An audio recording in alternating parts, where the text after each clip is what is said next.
السلام علیکم دوستو، حضرت محمد صلی اللہ علیہ وسلم کا آخری حج کا خطبہ، جسے خطبہ یا وداع یا خطبۃ الوداع بھی کہا جاتا ہے، آپ نے یہ خطبہ اپنے آخری حج کے موقع پر دیا تھا۔ یہ خطبہ آپ صلی اللہ علیہ وسلم نے 10 ہجری ذی الحجہ کی 9ویں تاریخ کو دیا تھا۔ اس خطبے میں آپ صلی اللہ علیہ وسلم نے اسلام کے مول سدھانتوں، نیتکتا، سماجک اور راجنیتک معاملوں، سماجک سمبندوں، مہیلا پروش سمانتا اور بھائی چارے کی مہتوپورن باتیں بتائی۔ آپ صلی اللہ علیہ وسلم نے فرمایا، اے لوگوں، میری باتوں کو گمبھیرتا سے سنو، کیونکہ میں نہیں جانتا کہ اس سال کے بعد میں کبھی پھر تم میں موجود ہوں گا یا نہیں، اس لیے دھیان سے سنو کہ میں کیا کہہ رہا ہوں، اور ان شبدوں کو ان لوگوں تک پہنچا دو جو آج یہاں موجود نہیں ہو سکے ہیں۔ یہ میدان عرفات مکہ میں 9 ذی الحجہ 10 ہجری کو محمد صلی اللہ علیہ وسلم نے حج کا آخری خطبہ دیا تھا۔ بہت اہم سندیش دیا تھا۔ غور سے پڑھے، ہر بار پڑھے، سوچے کہ کتنا اہم سندیش دیا تھا۔ اے لوگوں، سنو، مجھے نہیں لگتا کہ میں اگلے سال میں تمہارے درمیان موجود ہوں گا۔ میری باتوں کو بہت غور سے سنو اور ان کو ان لوگوں تک پہنچاؤ جو یہاں نہیں پہنچ سکے۔ دوسرا، اے لوگوں، جس طرح یہ آج کا دن، یہ مہینہ اور یہ جگہ عزت اور حرمت والے ہیں، بالکل اسی طرح دوسرے مسلمانوں کی زندگی، عزت اور مال حرمت والے ہیں، تم اس کو چھیڑ نہیں سکتے۔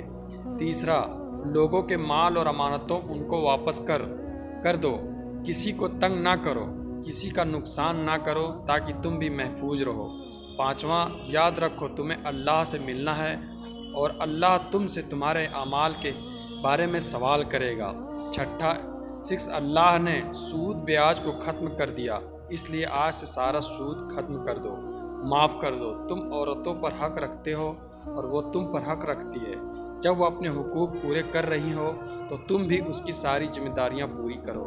آٹھواں، عورتوں کے بارے میں نرمی کا رویہ اختیار کرو، کیونکہ وہ تمہاری شراکت دار اور بیلوس خدمت گزار رہتی ہے۔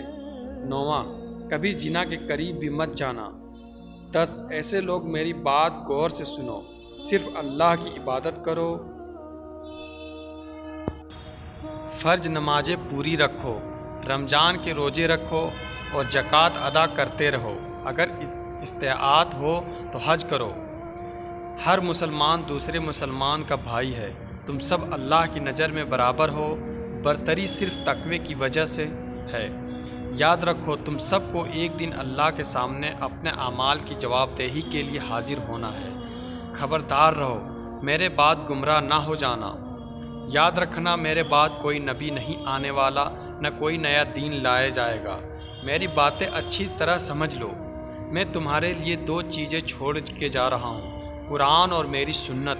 اگر تم نے ان کی پیروی کی تو کبھی گمراہ نہیں ہوگے۔ سنو تم لوگ جو موجود ہو، اس بات کو اگلے لوگوں تک پہنچانا اور وہ پھر اگلے لوگوں تک پہنچائے، اور یہ ممکن ہے کہ بعد والے میری بات کو پہلے والوں سے زیادہ بہتر سمجھ اور عمل کر سکے۔ پھر آپ نے آسمان کی طرف چہرہ اٹھایا اور کہا، اے اللہ، گواہ رہنا، میں تیرا پیغام تیرے بندوں تک پہنچا دیا۔ ہم پر بھی فرض ہے اس پیغام کو سنیں، سمجھیں، عمل کریں۔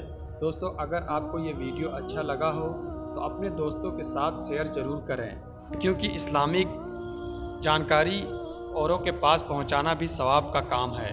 ایک بار درود شریف پڑھیں اور کمنٹ میں ماشاءاللہ ضرور لکھیں۔ اور بھی ایسی اسلامک ویڈیو دیکھنے کے لیے تاریخی اسٹوری سے جڑے رہیں۔ اللہ تعالی ہمیں اور آپ کو دین کے سبھی راستے پر چلنے کی توفیق عطا فرمائے، آمین۔ ملتے ہیں ایک نئی ویڈیو کے ساتھ، تب تک کے لیے خدا حافظ۔